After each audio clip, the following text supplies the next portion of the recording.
الحمد للہ وحدہ لا شریک لہ والصلاة والسلام علی من لا نبی بعد۔ پارہ نمبر 15 سورۃ الاسراء۔ اسراء کا معنی ہوتا ہے رات کو لے جانا، چونکہ یہ سفر حضور اکرم صلی اللہ علیہ وسلم کا رات کو ہوا تھا۔ اللہ تعالیٰ نے سورت کے اندر اس لفظ کا ذکر فرمایا، سبحان الذی اسریٰ بعبدہ، اسریٰ یسری اسراءً، اس لیے سورت کا نام سورۃ الاسراء ہے۔ معراج کا واقعہ بیان فرمایا۔ معراج کا واقعہ، معراج میں بنیادی طور پر دو سفر ہیں۔ ایک سفر ہے آپ کا مکہ مکرمہ سے لے کر بیت المقدس تک کا، اور ایک سفر ہے بیت المقدس سے لے کر عرش معلیٰ تک کا۔ یہاں اس صورت میں جو سفر کا ذکر فرمایا وہ مکہ مکرمہ سے لے کر بیت المقدس تک کا سفر ہے، تو یہاں اس کا ذکر فرمایا ہے۔ دوسرا سفر اور مقامات پر اللہ تعالیٰ نے بیان فرمایا۔ اس صورت میں اور اس پارے کے پہلے رکوع میں بنی اسرائیل ذکر کیا ہے، فتنہ فساد کرتے، انبیاء کو ناحق قتل کرتے۔ اس کا نتیجہ نکلا اللہ نے دوسروں کو ان پر غالب کر دیا، ان کو مغلوب کر دیا۔ پہلے قتل ہوتے تھے، پھر قتل ہوئے بھی، اور قیامت کے قریب تو عیسیٰ علیہ السلام جب تشریف لائیں گے، جو ان کو نہیں مانے گا وہ تمام کے تمام کا قتل عام ہو جائے گا۔ تو بنی اسرائیل کی اس گندی عادت فتنے اور فساد کا ذکر فرمایا۔ آگے اللہ تعالیٰ نے اجتماعی زندگی کے اور بہت سارے آداب اور اخلاق بیان فرمائے ہیں۔ بنیادی طور پہ اللہ تعالیٰ نے اپنی توحید کے ساتھ والدین کا ذکر فرمایا بڑی خصوصیت کے ساتھ، اور والدین کے بارے میں 5 باتیں ارشاد فرمائی ہیں۔ وَقَضَىٰ رَبُّكَ أَلَّا تَعْبُدُوا إِلَّا إِيَّاهُ، توحید بیان فرمائی۔ وَبِالْوَالِدَيْنِ إِحْسَانًا، والدین کے ساتھ اچھا سلوک کرو۔ إِمَّا يَبْلُغَنَّ عِندَكَ الْكِبَرَ أَحَدُهُمَا أَوْ كِلَاهُمَا فَلَا تَقُل لَّهُمَا أُفٍّ، والدین کو اف بھی نہ کھو، کوئی نقصان ہو جائے، والدین بوڑھے ان کے ہاتھوں اف بھی نہ کھو۔ وَلَا تَقُل لَّهُمَا أُفٍّ وَلَا تَنْهَرْهُمَا، والدین کو ڈانٹنا نہیں ہے۔ وَقُل لَّهُمَا قَوْلًا كَرِيمًا، والدین کے لیے نرم والی بات کریں۔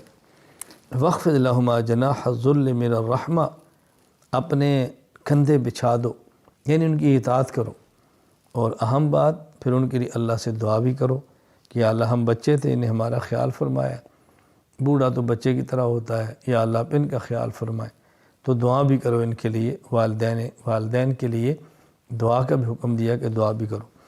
پھر بہت ساری باتیں سمجھائی ہیں، رشتہ داروں کا خیال کرو، مسکینوں کا خیال کرو، مسافروں کا خیال کرو، مسافروں کے حقوق ادا کرو، مال کے اندر فضول خرچی نہ کرو۔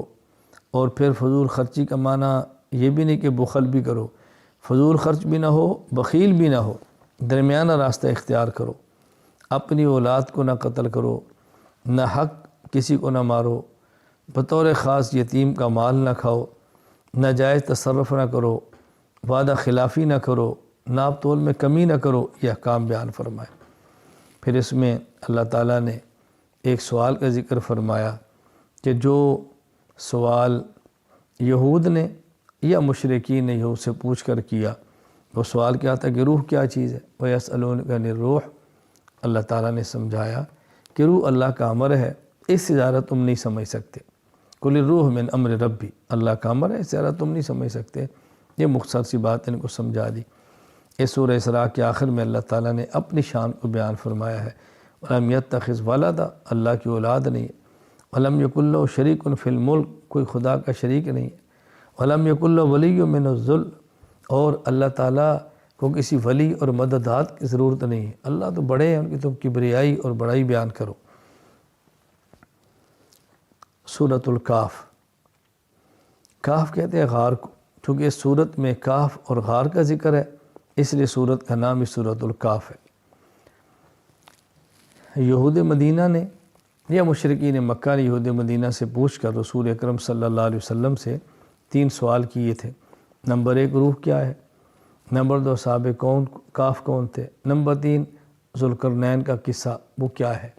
اللہ کے نبی نے فرمایا میں کل بتاؤں گا، کل پھر آگے فرمایا کل بتاؤں گا۔ کچھ دن تک وہی بند رہی، اور اللہ تعالیٰ نے فرمایا وَلَا تَقُولَنَّ لِشَيْءٍ إِنِّي فَاعِلٌ ذَلِكَ غَدًا إِلَّا أَن يَشَاءَ اللَّهُ، میرے پیغمبر آپ یہ فرمایا کرو انشاءاللہ، انشاءاللہ نہیں کہہ سکے۔ 17 دن بعد وہی آئی، خیر کچھ دنوں کے بعد وہی آئی، تو یہ ساری بات بتا دی گئی۔ روح کے بارے میں نے ابھی عرض کر دیا، اور اب اس میں صورت میں اصحاب کہف کا ذکر ہے اور ذوالقرنین کے قصے کا ذکر ہے، کچھ پارہ نمبر 15 میں ہوگا اور کچھ اس کا ذکر آگے پارہ نمبر 16 کے اندر ہوگا۔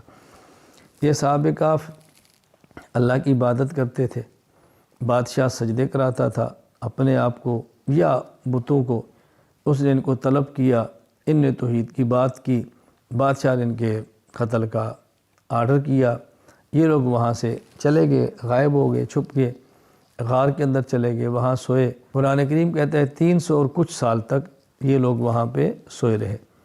تو ایک عرصے کے بعد یہ اٹھے تو بھوک لگی، ایک کو بھیجا کہ جاؤ کھانا لے کر آؤ۔ وہ کھانا لینے کے لیے گیا تو وہاں دیکھا یہ تو 300 سال پرانا سکہ لے کر پھر رہے، بھئی تم کون ہو؟ اس نے اپنا واقعہ بتایا، تو پھر پتہ چلا کہ یہ تو وہ لوگ ہیں کہ جو فلاں دور میں بادشاہ سے دوڑے تھے، اور بادشاہ نے ان کے بارے میں تختی پر نام لکھ کے رکھ دیا تھا کہ جب یہ لوگ مرے تو ان کو پکڑا جائے۔ خیر اس وقت جو کہ لوگ دوبارہ اٹھنے کے، قیامت کو زندہ ہونے کے منکر تھے، تو اللہ تعالیٰ نے ان کے ذریعے مسئلہ حل فرما دیا کہ دیکھو 300 سال سونے کے بعد جو اللہ کسی کو اٹھا سکتا ہے، تو مرے ہوئے کو اللہ دوبارہ کیوں نہیں اٹھا سکتا معاشر کے میدان میں؟ تو ان کا ذکر یہاں اللہ تعالیٰ نے قدر تفصیل کے ساتھ فرمایا ہے۔ آگے پھر اللہ تعالیٰ نے شریعت پر عمل کرنے کے لیے مختلف قصے بیان کر کے بات سمجھائی ہے۔ ایک بندہ وہ ہے جو اللہ کی بات مانتا ہے، ایک وہ جو اللہ کی بات نہیں مانتا، ایک وہ جو اپنے مال پہ ناز کرتا ہے، شکر نہیں کرتا، ناشکری کرتا ہے، اور ایک وہ جو ہر معاملے میں اللہ تعالیٰ کا شکر کرتا ہے، ناشکری کرنے والا تباہ ہو جاتا ہے، شکر کرنے والا بچ جاتا ہے۔ اسی طرح اللہ پاک نے دنیا کی مثال دے کر بات سمجھائی ہے، پھر مال اور اولاد کا ذکر کیا کہ اس کی کیا حقیقت ہے۔ یہ تو دنیا کی عارضی چیزیں ہیں، اصل تو نیک اعمال ہے، وہی انسان کے کام آئیں گی۔ تو یہ چیزیں اللہ تعالیٰ نے یہاں پر بیان فرمائی ہیں اور یہ چیزیں اللہ تعالیٰ نے سمجھائی ہیں۔ پھر یہی جو سورۃ الکہف ہے، اس کے آخر میں اللہ تعالیٰ نے واقعہ ذکر فرمایا ہے۔ اس میں حضرت موسیٰ علیہ السلام کا، حضرت خضر علیہ السلام کا، جو قرآن کریم میں ہے، میں اسی کی بات کر رہا ہوں۔ حضرت موسیٰ علیہ السلام اپنے خادم کو لے کر چلے ہیں ایک بندے کی تلاش میں۔ ایک تشت تھا، اس کے اندر مچھلی بون کے رکھ دی اور اپنے خادم سے فرمایا کہ جب یہ مچھلی یہاں سے نکلے اور پانی میں چلی جائے تو مجھے بتا دینا۔ اللہ کی طرف سے بتایا گیا تھا یہی علامت ہے اس بندے کی جس کو آپ نے ملنا ہے، وہاں آپ کو ملے گا۔ پھر موسیٰ علیہ السلام خادم ساتھ تھا، اس جگہ سے گزر گیا، آگے گئے تو آپ کو بھوک لگی، فرمایا بھی وہ مچھلی، اس نے کہا جی میں تو آپ کو بتانا یاد نہیں رہا، میں تو بھول گیا، وہ مچھلی تو فلاں جگہ پر تشت نکلی تھی اور سمندر میں چلے گی۔ فرمایا واپس چلو وہ جگہ دیکھو۔ وہاں پہنچے اس جگہ پہ تو وہاں ملاقات ہوئی، کس سے؟ نہیں، حضرت خضر سے علیہ السلام، ان سے ملاقات ہوئی۔ حضرت موسیٰ علیہ السلام نے فرمایا کہ میں آپ کے ساتھ چلنا چاہتا ہوں، میں آپ کے ساتھ رہنا چاہتا ہوں۔ تو انہوں نے کہا دیکھو موسیٰ، میرے پاس جو چیزیں ہیں ممکن ہے تم اس کو ضبط نہ کر سکو۔ فرمایا نہیں، میں ضبط کروں گا، صبر کروں گا، جب آپ بتائیں گے تو ٹھیک ہے۔ تو خیر وہ دونوں چل پڑے۔ تو قرآن کریم میں ہے جب یہ دونوں سفر پہ نکلے تو سب سے پہلے حضرت خضر نے ایک کشتی کو لیا جس کے اندر بیٹھے تھے۔ جب کشتی والے نے ان کو بٹھایا اور دوسرے کنارے پر اتارا، آپ نے وہیں اس کشتی کا تختہ توڑ دیا۔ تو موسیٰ علیہ السلام نے پوچھا کہ آپ نے تختہ کیوں توڑا؟ آپ نے فرمایا میں تمہیں کہتا تھا کہ میرے ساتھ چپ چلو گے تم چپ نہیں رہ سکو گے، تو آپ تو بول پڑے۔ حضرت موسیٰ علیہ السلام فرمانے لگے تم ایک موقع مجھے اور دو، میں بھول گیا ہوں، ایک موقع اور دو۔ آگے گئے تو آپ نے ایک بچے کھیل رہے تھے کہ بچے کو لیا تو قتل کر دیا۔ تو موسیٰ علیہ السلام فوراً بول پڑے آپ نے اس کو کیوں قتل کیا؟ تو حضرت نے فرمایا کہ میں تمہیں کہتا تھا کہ تم نہیں چپ رہ سکو، بہتر ہے ہمارے ساتھ نہ چلو۔ تو حضرت موسیٰ علیہ السلام نے فرمایا میں آئندہ اگر پوچھوں تو آپ مجھے ساتھ نہ رکھنا۔ وآخر دعوانا ان الحمد للہ رب العالمین۔